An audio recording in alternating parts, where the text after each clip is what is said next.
1 Samuel chapter 28.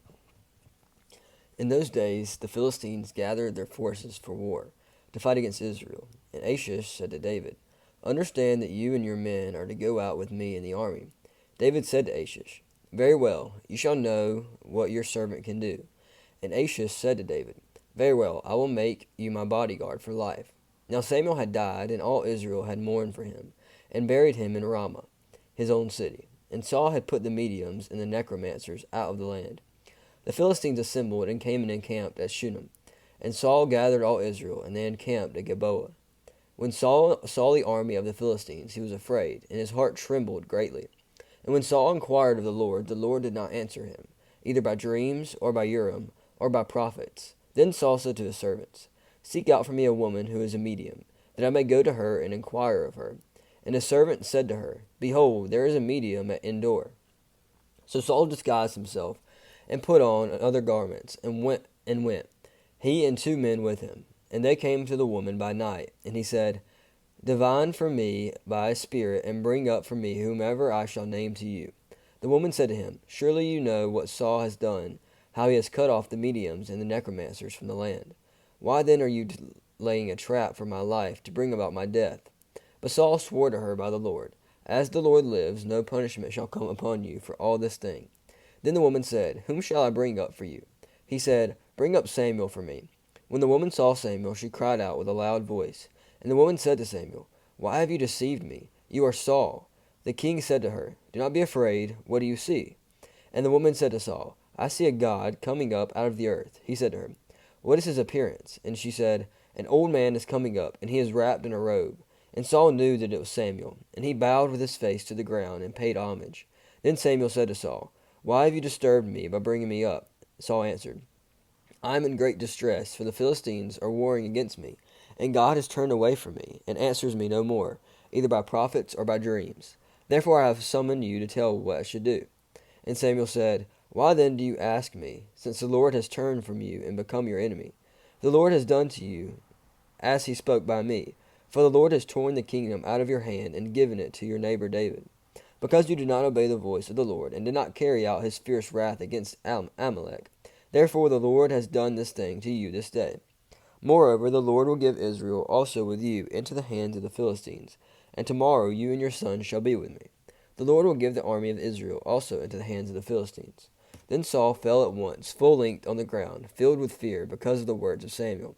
And there was no strength in him, for he had eaten nothing all day and all night.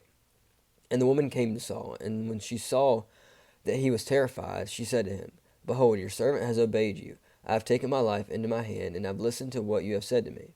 Now therefore you also obey your servant. Let me set a morsel of bread before you, and eat, that you may have strength when you go on your way." He refused and said, "I will not eat." But his servants, together with the woman, urged him, and he listened to their words. So he arose from the earth and sat on the bed. Now the woman had a fattened calf in the house, and she quickly killed it. And she took flour and kneaded it, and baked unleavened bread of it. And she put it before Saul and his servants, and they ate. Then they rose and went away that night. Chapter 29. Now the Philistines had gathered all their forces at Aphek, and the Israelites were encamped by the spring that is in Jezreel. As the lords of the Philistines were passing on by hundreds and by thousands, and David and his men were passing on in the rear, with Achish. The commanders of the Philistines said, "What are these Hebrews doing here?" And Achish said to the commanders of the Philistines, "Is this not David, the servant of Saul, king of Israel, who has been with me for days and years, and since he deserted me I have found no fault to him this day?" The commanders of the Philistines were angry with him.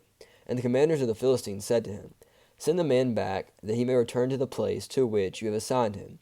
He shall not go down with us to battle, lest in the battle he become an adversary to us. For how could this fellow reconcile himself to the Lord? Would it not be with the heads of the men here?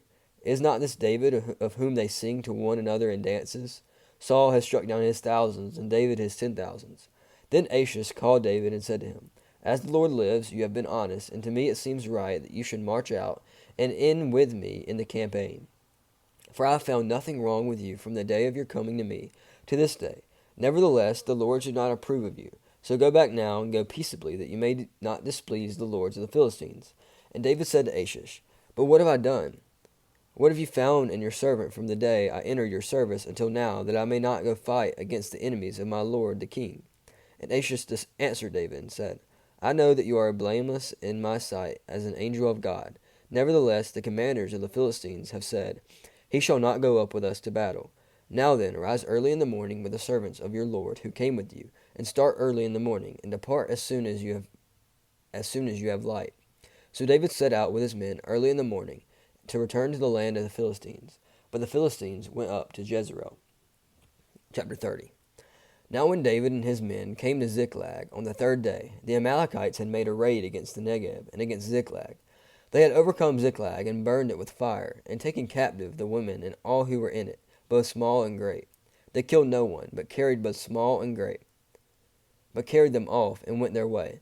And when David and his men came to the city, they found it burned with fire, and their wives and sons and daughters taken captive. Then David and the people who were with him raised their voices and wept until they had no more strength to weep. David's two wives also had been taken captive, Ahinoam of Jezreel and Abigail, the widow of Nabal of Carmel. And David was greatly distressed, for the people spoke of stoning him, because all the people were bitter in soul, each for his sons and daughters. But David strengthened himself in the Lord his God. And David said to Abiathar, the priest, the son of Ahimelech, Bring me an ephod. So Abiathar brought the ephod to David. And David inquired of the Lord, Shall I pursue after this band? Shall I overtake them? He answered him, Pursue, for you shall surely overtake, and surely shall rescue.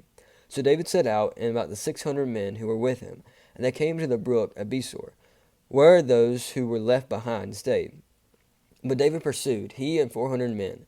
200 stayed behind, who were too exhausted to cross the brook Besor. They found an Egyptian in the open country, and brought him to David. And they gave him bread, and he ate. They gave him water to drink, and they gave him a piece of cake and of figs, and 2 clusters of raisins. And when he had eaten, his spirit revived, for he had not eaten bread or drunk water for 3 days and 3 nights. And David said to him, To whom do you belong, and where are you from? He said, I am a young man of Egypt, servant to the Amalekite, and my master left me behind because I fell sick 3 days ago. We had made a raid against the Negeb of the Cherethites, and against that which belongs to Judah, and against the Negeb of Caleb.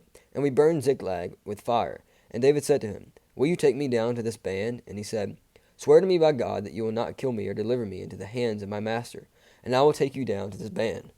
And when he had taken him down, behold, they were spread abroad over all the land, eating and drinking and dancing, because of all the great spoil that they had taken from the land of the Philistines, and from the land of Judah. And David struck them down from twilight until the evening of the next day, and not a man of them escaped, except 400 young men who mounted camels and fled. David recovered all that the Amalekites had taken, and David rescued his 2 wives. Nothing was missing, whether small or great, sons or daughters, spoil or anything that had been taken. David brought back all. David also captured all the flocks and herds, and the people drove the livestock before him, and said, This is David's spoil.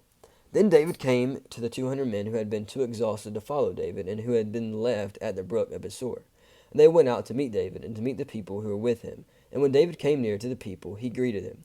Then when all the wicked and worthless fellows among the men who had gone with David said, Because they did not go with us, we will not give them any of the spoil that we have recovered, except that each man may lead away his wife and children and depart.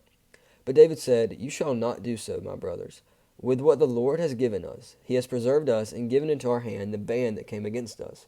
Who would listen to you in this matter? For as his share is who goes down into the battle, so shall his share be who stays by the baggage. They shall share alike. And he made it a statute and a rule for Israel from that day forward to this day. When David came to Ziklag, he sent part of the spoil to his friends, the elders of Judah, saying, Here is a present for you from the spoil of the enemies of the Lord. It was for those in Bethel and Ramoth of the Negeb and Jatir, and Aroer and Sippamoth and Eshtamoth and Rakel, and the cities of the Jerethites, and the cities of the Kenites, and Hormah, and Bor-Ashan, and Athak, and Hebron, for all the places where David and his men had roamed. Chapter 31. Now the Philistines were fighting against Israel, and the men of Israel fled before the Philistines, and fell slain on Mount Gilboa. And the Philistines overtook Saul and his sons, and the Philistines struck down Jonathan, and Abinadab, and Malchi-Shua, the sons of Saul. The battle pressed hard against Saul, and the archers found him, and he was badly wounded by the archers. Then Saul said to his armor-bearer, Draw your sword and thrust me through it, lest these uncircumcised come and thrust me through and mistreat me. But his armor-bearer would not, for he feared greatly. Therefore Saul took his own sword and fell upon it. And when his armor-bearer saw that Saul was dead, he also fell upon his sword and died with him. Thus Saul died, and his 3 sons, and his armor-bearer, and all his men on the same day together. And when the men of Israel who were on the other side of the valley, and those beyond the Jordan, saw that the men of Israel had fled, and that Saul and his sons were dead, they abandoned their cities and fled. And the Philistines came and lived in them. The next day, when the Philistines came to strip the slain, they found Saul and his 3 sons fallen on Mount Gilboa. So they cut off his head and stripped off his armor, and sent messengers throughout the land of the Philistines to carry the good news to the house of their idols, and to the people. They put his armor in the temple of Ashtaroth, and they fastened his body to the wall of Bethshan. But when the inhabitants of Jabesh Gilead heard what the Philistines had done to Saul, all the valiant men arose and went all night and took the body of Saul and the bodies of his sons from the wall of Bethshan. And they came to Jabesh and burned them there. And they took their bones and buried them under the tamarisk tree in Jabesh, and fasted 7 days.